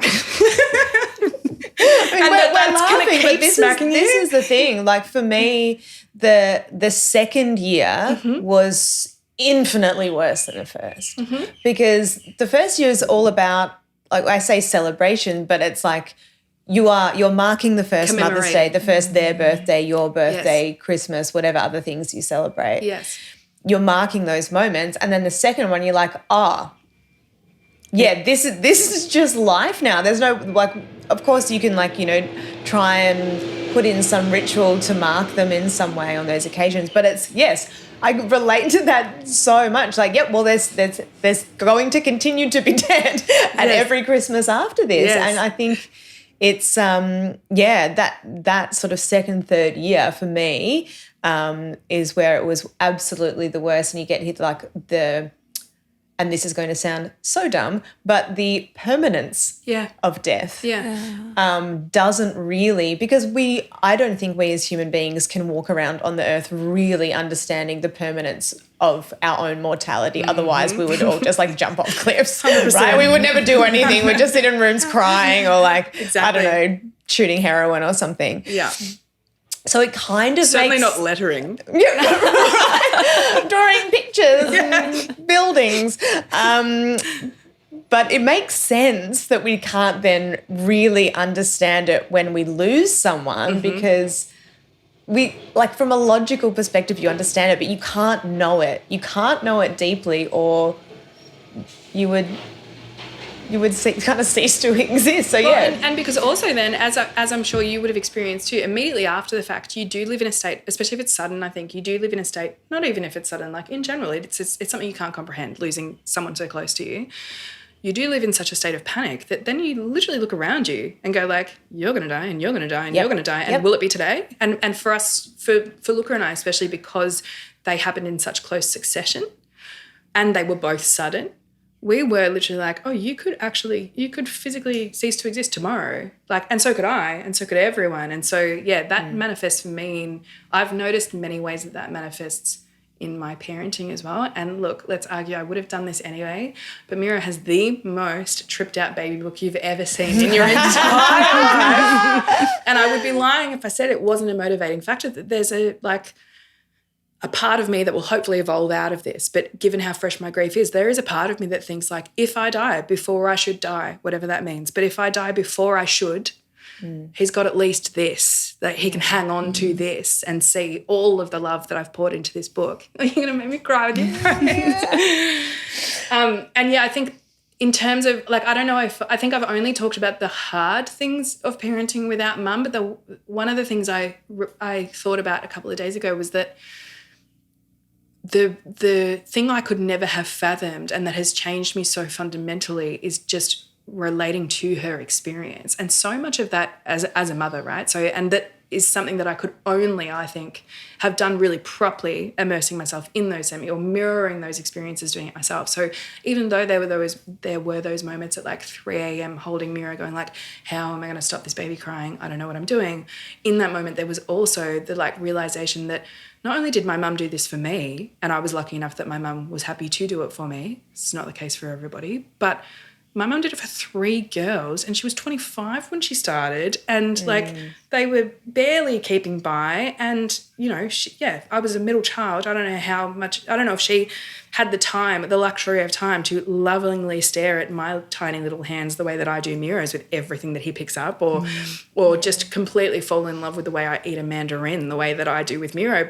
And if anything, the fact that she's not here further romanticizes that for me. So yes, to make it all about me, it is a way though that I often I continue my relationship with my mum, but by looking back and thinking like, oh, this thing that I'm doing with Miro, she did with me. Yeah. And also he looks so much like me as well that makes it even harder to exit that kind of brain space, that often I watch things that he does and think, oh, if she was here, she'd be like, you did that. Or she'd laugh at the fact that he doesn't sleep, or that he, you know, has absolutely no fear or does these certain characteristics, because she'd be the one to tell me that was also me. And then in doing so, I'd so relate to her experience. So it's almost as if not only that the relationship continues, but living a life similar, you know, at least in that way, in that massive way that I have now become a mother to what she experienced, has brought me, even though it's one-sided, it's continued that relationship in a way that I often think to myself, had I not had a baby,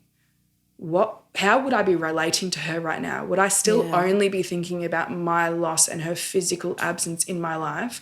Or would I be pondering about her life and what it was like? And surprise, surprise, I'm only doing that because it's through my own lens, right?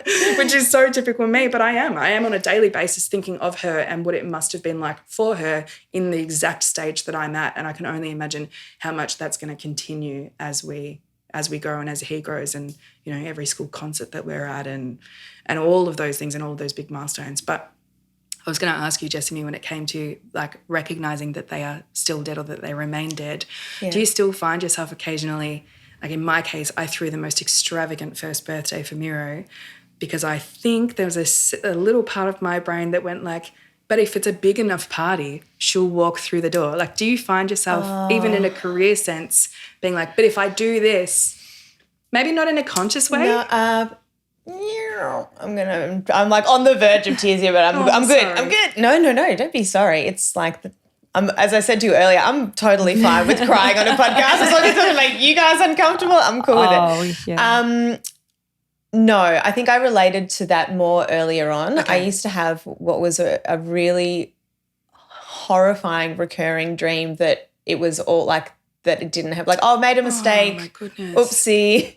And so like in that moment I was like, oh, like, yeah, like something, like I did something to change the path of things, and then wake up and realize that wasn't true, which was just like, because it was reliving torture, it over and over again for years.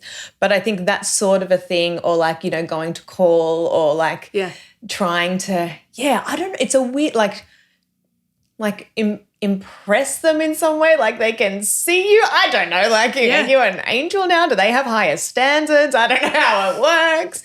But the cool thing about grief is it continues to change. It pops up when you are not at all fucking expecting it. I just nodded, yes.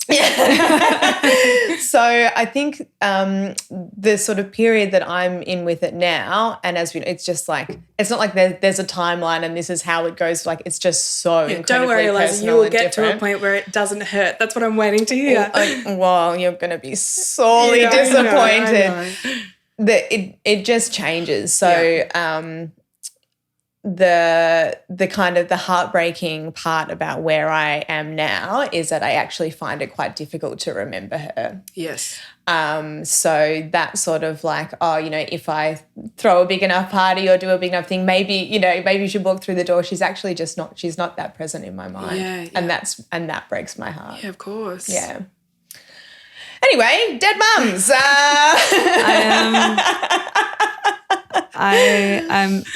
I'm fortunate enough not to be in a position where I can relate to this yet, but something that I find like was so moving to me was while I was at uni over the last 2-3 years, there was a woman or someone sort of our age in my class, but younger, who lost her mum, and she lost her quite early on in the course, and like grieved through our kind of master's process. And I mean, it's like, it's unfathomable. Like it's so it's so big in someone's world. But I just remember the one thing, finding out like a year after her mum had passed, she mentioned at some point like she was still paying her mum's phone bill, the contract, because it meant she could phone it and hear the voicemail.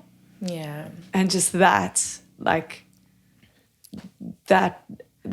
ritual of trying to keep someone's voice alive, like against time, like to your point of kind of like the inevitability of time, and like it does, the pain doesn't stop, but it changes, and like the ways in which people find to try to hold on to a thing. And Eliza, I'm so struck by you making that cross stitch, and I don't even really know like how to phrase this question, but like what is the relationship between that feeling and then the need to make something? Whoa. Like That's like, such a good question. like why? Yeah.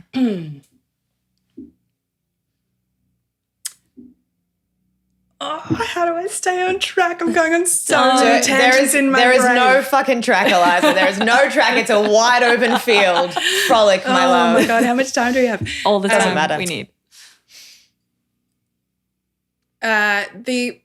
The process for me of feeling something deep and turning it into a drawing, and maybe before that, reducing it into a snappy catchphrase in my head, then drawing it, because I think that's one thing that I was going to say that people fail to acknowledge, is if anyone should spend any time acknowledging all the facets of my career, but that maybe goes a little bit overlooked sometimes, particularly with letters, is that often we are writing our own content first and then drawing it. Yeah. And for me, those processes are not only as important as each other, but in terms of a self-expression point of view, as important as each other. So if anything, the phrase is probably more important than the drawing of it. So I am intentional about the way that I communicate my feelings, but only so far as to say, I guess I've always been intentional since we went through what we went through. So we lost two parents. We went through COVID, obviously. I also lost a friend to cancer in that time, who was also a lettering artist and around our age too. So that kind of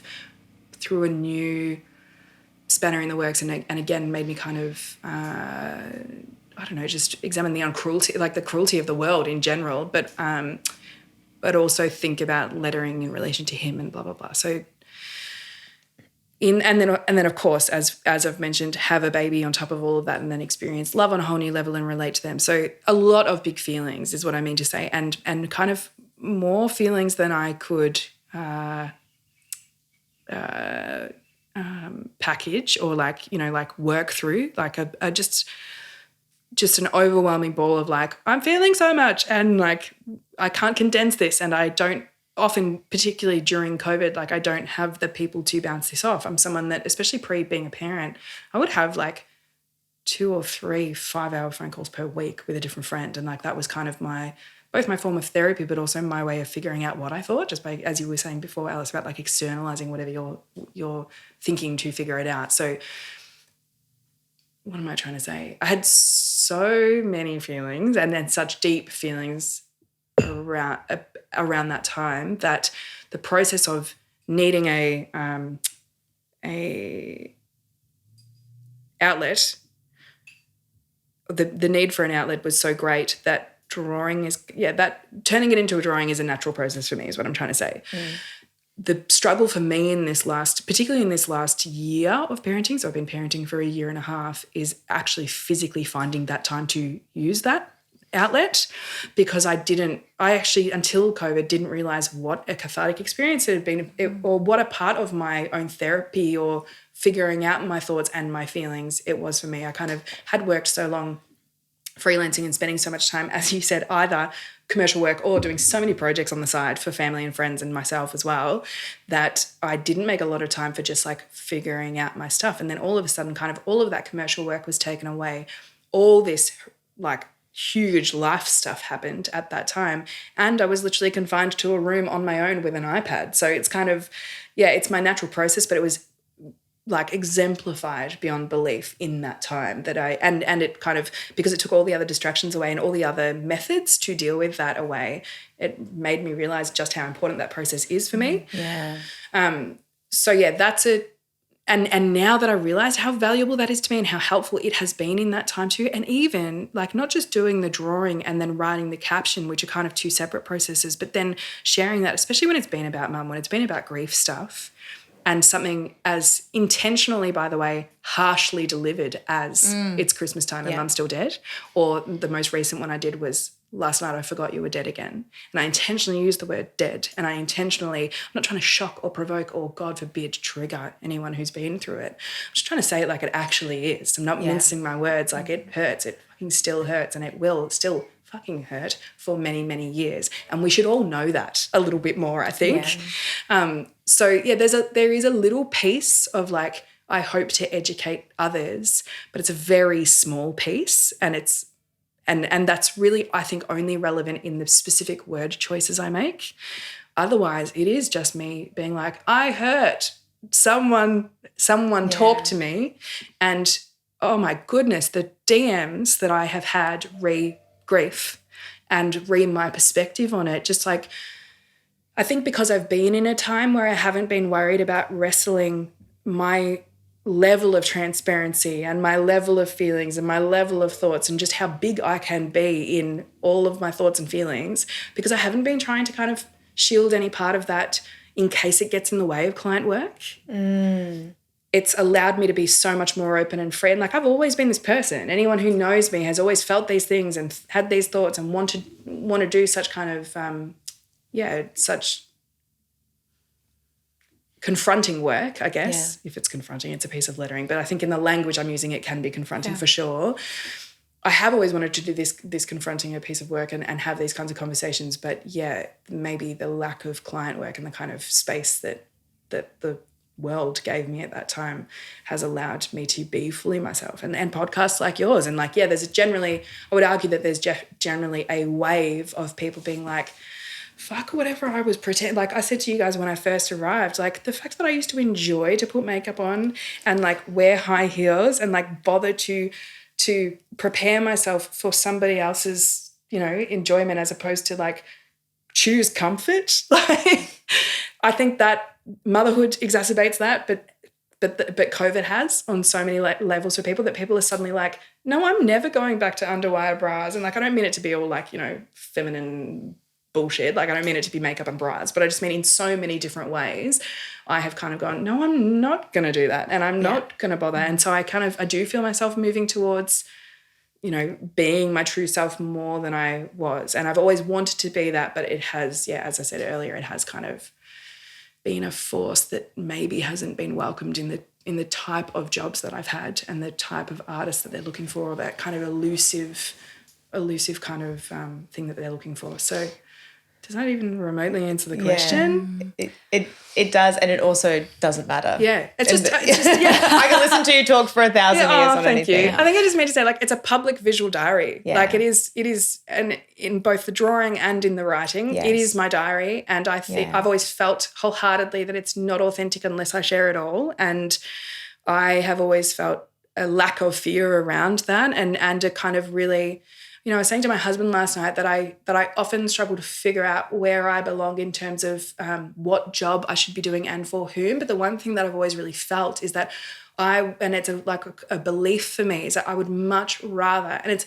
horrendous for my bank account and my career, but I would much rather appeal extremely strongly to one person in the room and really connect with them than to do any kind of work that helps a whole room of people relate on a surface level, or like, even slightly better than surface level. But I want to talk to that one individual that goes, that speech that you made, or that podcast, that piece that you put out on your Instagram spoke exactly to me at that exact time. Because I feel like otherwise, like that's all I'm doing this for. And that's why I consume media, and I listened to so many grief-related podcasts once Mum died too, because I was, as I said, like grieving on my own in a room, husband full-time working, family, socially distanced as we should have been.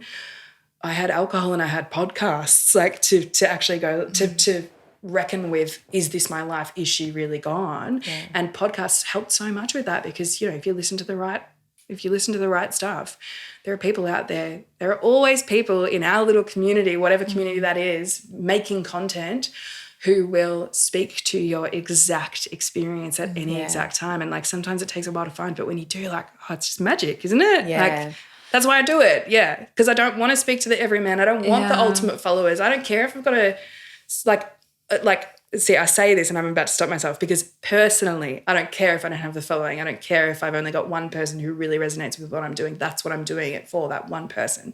Maybe even for future Miro, as I said. Like, I'm doing it so that I connect with my family and with my friends and with anyone else who resonates with the things that I'm feeling and didn't have the strength to say it themselves. The problem sometimes then is that, like, I don't care about the followers. I don't care about ideal posting time. I don't care if I've done a bunch of jobs that I love that I haven't posted. Yeah, I don't, but I also, therefore, don't get a lot of jobs. You know what I mean? It's like something we talk about so often is around intention, and there is absolutely nothing wrong with wanting to build a commercial business and your intention is to build the followers and work with the big brands. There's nothing wrong with that at all. Equally, there is nothing wrong with knowing that your intention is to reach potentially that one person. But I also feel like even with that intention, that's not like that and commercial viability are not necessarily mutually exclusive. Yeah, there's got to be a sweet spot. The timeline may be a lot longer. Potentially, maybe not. But I just think that, like, if that's the thing that feeds you, that's so good to know, to be able to keep coming back to that. It doesn't necessarily mean that won't be at some point something that can also be, you know, that you have a bajillion followers because they love you, because they resonate with your message. And that was something, sort of, to loop back to one of our earlier conversations, which feels like a week ago. We've covered so much ground, but that idea of like how for you, Jess, just watching your career from the outside, it felt like there was this turning point where you doubled down on your Jessamy-ness. And yet that will definitely cut out some clients. That will not work for a lot of people, but the right ones fucking love that. And those are your people. And and again, I mean, this is from the outside, but for me, it feels like that is your superpower. Like whatever your next chapter looks like, personally, professionally, whatever way you write from this point, you know, my sort of 10 cents, not that anyone asked, but it just, for me, it would be heartbreaking for you to try correct the thing that is your fucking strength and superpower. And I do think, especially with the lettering world, there is, and you spoke about that kind of lettering boom of a few years ago. And for people that aren't in the industry, like, typography is one of those scenes where if you are into it, it is all consuming. It becomes your entire life. Like, it is my entire Instagram feed for a few years was just people writing words. Like, that was it was all I cared about. And within that, there are these hierarchies and there are these kind of tropes. And I think coolness as a currency was very much a trope where it wasn't just making beautiful letters by hand. There was a very particular format, and I use the word cool and I don't use it in a positive way. There was a very particular coolness associated with, like, photographing and I was guilty of this too, very much. I participated in this. If you go deep into my Instagram, it's like you had to be you in the picture, right? You had to your pen or your hand. Your pen or your hand, and it was just and I think the thing with coolness is, as a concept, right? Like, if you break that down, it's like, what is being cool? It's a very specific kind of, like, nonchalance. It's not giving a fuck. It's not being bothered. It's it's the exact antithesis, right, of the things that we've spoken about, which is like being open, being real, being messy, sitting with all the feelings, feeling them all at once. Like, it is like you cannot be both. I don't think. I think it's like you have to choose, like, a particular kind of, like, cynical, I don't give a fuck, or, like, you show up as, like, a 3-dimensional human, and it feels like when you speak about those tensions for you, it's like you giving yourself permission to just be like, yeah, no, I choose the heart side of it. Yeah. And I think if that was just my life purpose and I didn't have to find a way to make it a business, I would just fully indulge in that. And at times I have, and at the expense of my husband's had to take care of majority of the finances, or I've, I don't know, missed out on events or whatever it is. Like I'm fully indulging in my feelings and my process and my art and thinking that, you know, and putting it out there. So I would spend all my time on my iPad and not think about a way to monetize it. The problem for me is like finding a way that then can become a business, specifically for me, a business that doesn't involve like an incredible amount of hours, because I love nothing more than laborious tasks that can allow me to go places with my brain. So something like my jackets, for example, like loving to do that for individuals, doing something semi-original, creating like, and also something that like covers all of my skills. So like drawing it maybe on my iPad, translating it to a template, hand cutting that felt, transferring that onto a jacket, then hand sewing on top of that, then photographing it, then packaging it, like encompasses on top of like creating something one of a kind for an individual to commemorate some amazing thing in their life, whether that's bride jacket, whether that's just like a cool nickname that they have and it gives them a bit of extra confidence, whatever it is, like encompasses all of my favorite things and all of my skills. But how much is an individual, if I'm working with an individual, going to pay for a customized jacket that no shit could take 3 full days of work? How much are they going to pay for that? Like I've discovered in my own business, $250 maximum, $450, at least at the time that I was doing it. Is that enough money for the time that I'm spending? No, is the cheat answer to that. Yeah. But also, and yet, is that an incredible amount of money for that particular individual? Yes. And if I were the customer, that is a big investment. So I kind of, I often come up against these things. And then if I do try to, from that idea, create something that is more mass produced or has less of my labor in it, then it either kind of mutes or, what's the word I'm looking for? You know, like dilutes the specialness because it's no longer custom.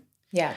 Or it means my role is the like business operation and the like packing orders and not the making. So I'm always kind of against this. That actually brings me to the favorite job that I have done in the last 6 months that I was telling my students about recently. And I'm hoping that telling you guys about it will make me do the boring work of editing the photos and putting it on my Instagram and actually showing people. We'll share it with the episode. Tell me when the deadline is and make it urgent. Yeah.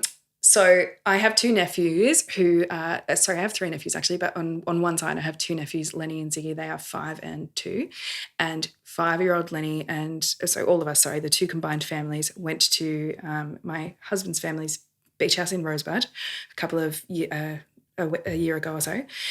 And in that time, we're just doing general kind of like hanging around the house together, family stuff. And Lenny, 5-year-old, then 4-year-old, was serving us salt and vinegar chips out of like a kitchen window that kind of, like has a outdoor setting next to it. So he's having a fake shop, right? Cute. Best part of anyone's childhood, right? Absolutely. Fake shop, giving us salt and vinegar chips through the window and asking for our orders. And at the time, this is the stuff, not that I don't love little bits of my day every day with my son, but who is yet to talk, this is the stuff that I live for, right? So I say to Lenny, so what's your shop called? What's this shop that you're working for? And he called it Chicken Bum Takeaway. And I can already feel myself being like, this is what life is for, right? Like, and actually you guys mentioned the other day, creating worlds. Like this is like he's the gatekeeper or he's the permission for me to re-enter my childhood with this kind of imaginary play, right? So I'm living for it. So he tells me Chicken Bum Takeaway. At the same time, he's serving us salt and vinegar chips from Chicken Bum Takeaway, which is confusing. We'll need to talk about that brand strategy. My husband Luca is outside on the barbecue within reach, or within earshot at least, on the barbecue preparing our actual dinner, right?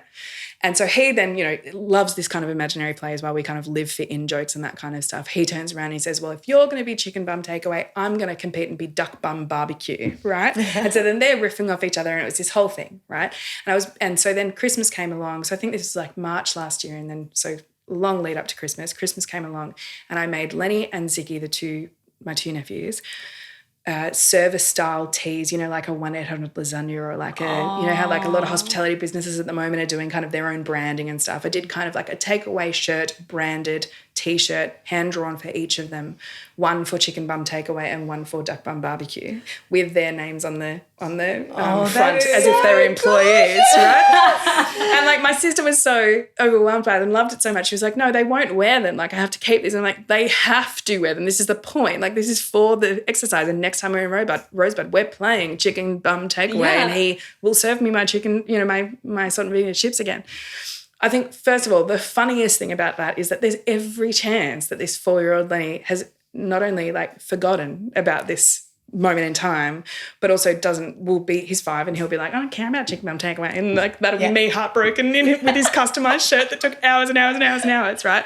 And that to me is funny as well. I'm just like, whatever. But I guess the reason I brought this up and did to my students as well is that the joy that I got out of creating an imaginary business T-shirt for these kids who like thinking that it will hopefully provide something that could have been a passing moment of like frivolity or like nonsense, hoping that it will create some kind of memory association with when we went to Rosebud and we played chicken bum takeaway, and like being able to kind of puppeteer is the wrong word, but like being able to be part of engineering what a memory will be by injecting my creativity into it, which is just another version of the baby book for Miro, right? That like me capturing all of these amazing moments that I see or commemorating them in customized items or whatever, adding to that, joining him in that childhood world, but also knowing that later on we're going to look back at those photos or that T-shirt or that memory box one day and he'll be like, oh, that was such a good part of my childhood. I'll be like, you have no idea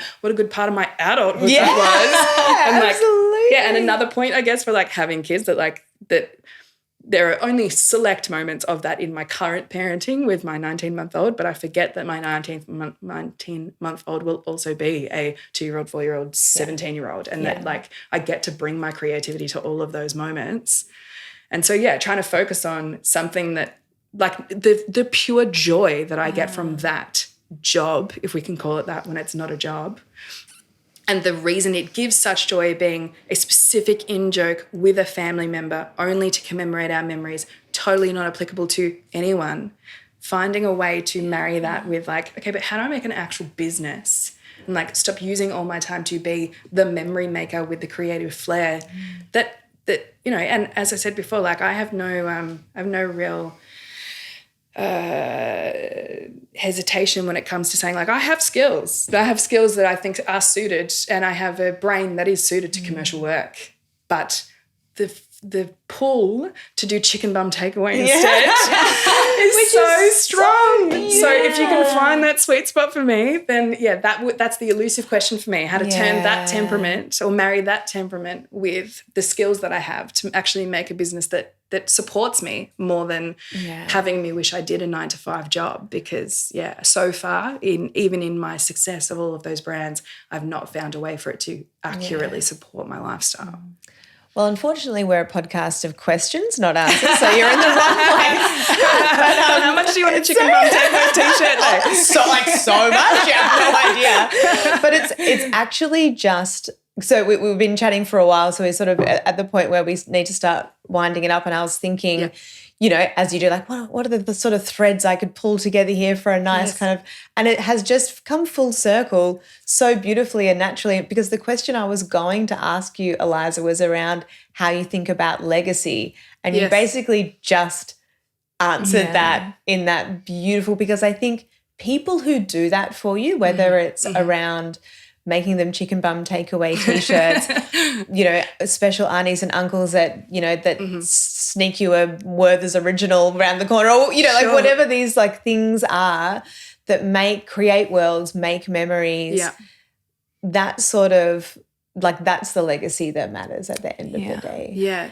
And that really ties into like, I don't know, like if you think about funerals and why on earth we wait for someone to die to then bring all those people together and all those incredible memories and the things that they're reduced to, like that you reduce them to, those amazing stories and whatever. The fact that you like end up compiling, at the very least, most people, a speech and a slideshow of all of their best moments and their best qualities and your appreciation for them, and you express that appreciation to a room of people who are not them. like I'm not the first person to say this, but I experience that on a daily basis so intimately, I think, because I do genuinely live with the regret that I wasn't more appreciative towards my mother. Now I'm going to cry. And that because of the way that she died, I didn't have an opportunity to express any of that, really. And I know being there physically counts, like, and I'm proud of myself for that, and I'm proud of, and it's all good. But I do live with such regret about not, especially now knowing the small amount of kind of genuine suffering I know from my own motherhood. Yeah. I'm like, fuck me, she did this for me. Like, whoa, I was not grateful enough, right? Yeah. I do live so much with knowing that there was so much unexpressed that I often ponder about how we include people in their legacy and allow that to be a thing that empowers them, and to have that a thing that to have those tricky conversations. And let's just, like, I'm going to call bullshit on myself. I am saying this and how much I internally wrestle with this, whilst not sharing that information relevant to my dad or my sisters or my grandparents right now. Like, I'm not currently collecting all of my best memories with my dad and thinking about what he means to me and sharing that with him. I'm actively not doing that. He's still alive, while thinking I should have done that with my mum. But I recognise that it's a barrier and it's a really hard thing to do.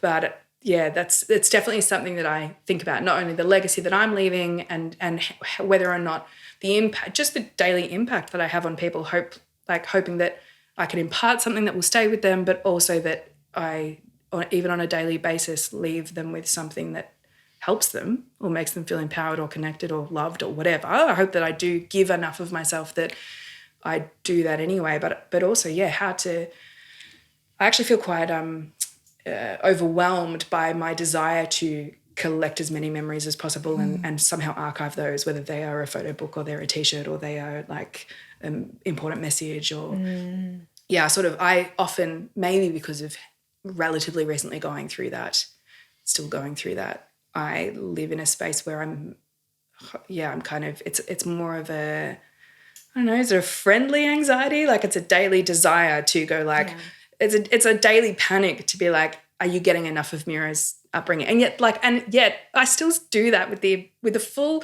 knowledge that there's absolutely every chance that when he's 18, he will be like, you took 15,000 photos of me and archived them on a hard drive that, first of all, I can't use, I don't have a cord for.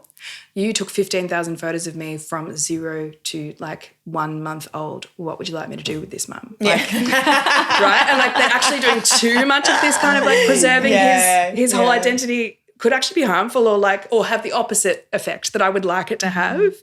But I definitely, it's definitely legacy, both my own, my mum's, having been left behind. In her case, I don't want to go off on too much of a tangent, but she had terminal cancer, but she was receiving treatment, and she was under the impression that she had years, and she was receiving treatment for that terminal cancer when she developed an infection that turned into sepsis that took her away very quickly. So she was in the process of at least beginning conversations about like a bucket list or like things that she could leave behind for, at the time, only one grandchild that she had, like whether or not her and I could work on a way to create a physical book that might be some kind of legacy for the grandchildren she wasn't going to meet, et cetera, et cetera. We'd literally just said like, so what would you like to do, Mum? And she died. So in that sense. So like, it's something that's very present for me, is thinking about, the impact that we have on people, what we leave behind, and how to kind of archive all the best bits that we need to kind of galvanize us on our path forward, and like get the best info out of my grandparents now, and not just kind of give them a eulogy. Sorry to my grandparents. Like, I'm not anticipating their death, but I guess we naturally anticipate the elderly people in our family's death. I'm thinking now, like, I don't want to just say, this is where they grew up and this is what they did in their life. I want to ask them, like, what was the hardest thing you ever had to overcome? And like, what was, like, name me 3 happy memories from your own words, and then let me eulogize that and like present that for you instead of trying to figure it out myself. Because in doing it for my mum, I realized like, so I didn't know a lot about her, honestly. And we don't know a lot about our parents and our grandparents and our family, because many of us don't have those conversations. Yeah. Or we know them as that role, Yes. but not as a Exactly. person. Exactly, which is another thing with having become a mother. I've thought like I am already such a different person now to who I was before this, but I had such a life. And I was much older than my mum was when she was 25 and I was 31, 2, 3, I don't know, about that. I was 32. It's hard with COVID. Oh, seriously. Yeah. But like, so there was a big age gap for sure, but also like, even in my relationship, like my husband and I had been together for 10 years before we even considered having a child. Like, so we even in our relationship lived a whole life before having a child. And yet I know from being the self-centered individual I am, who is the center of the universe, that like I didn't often spend a lot of time considering my mum had a life before me. And she literally had another child before me. But I didn't think about their life before Eliza. Exactly. So, and knowing how different those lives are as well. I don't have an end point to that. No, I think that's actually just a beautiful reflection, insight, and kind of invitation as well for us all to think about, you know, how we think about legacy and doing it now rather than and just sharing those like, later. you know, vulnerable thoughts with your family and friends. Like if you do randomly think, gee, that friend has been helpful to me, having just lost a good friend myself, like I wish I'd sent him a couple of messages being like, this is the impact you've had on me, by the way. No, I'm not thinking you're going to die. Like it's awkward. Because if I get that message, I'll be like, oh shit, does Eliza know something that I don't? Just in case you die. Well, I don't know I actually don't know what to say, because I'm so grateful for you spending time with us today, for your openness and your warmth and your generosity. And it obviously was particularly poignant for me. And just thank you from the bottom of my heart. Thank you. Yeah, thank you both. Yeah. Thank you, Eliza. Thank you, Jess. Thank you, everyone, for listening. Thank you. Bye. Love you. Love you. Love you. Bye. Bye. Thank you for listening to the Imposter Syndrome Club. Please follow us wherever you find your podcasts. And if you're feeling extra kind, rate and review. Or if you got any insights or value from this, share with a friend. You can also find us on Instagram @ImposterPod or online at impostersyndromeclub.com.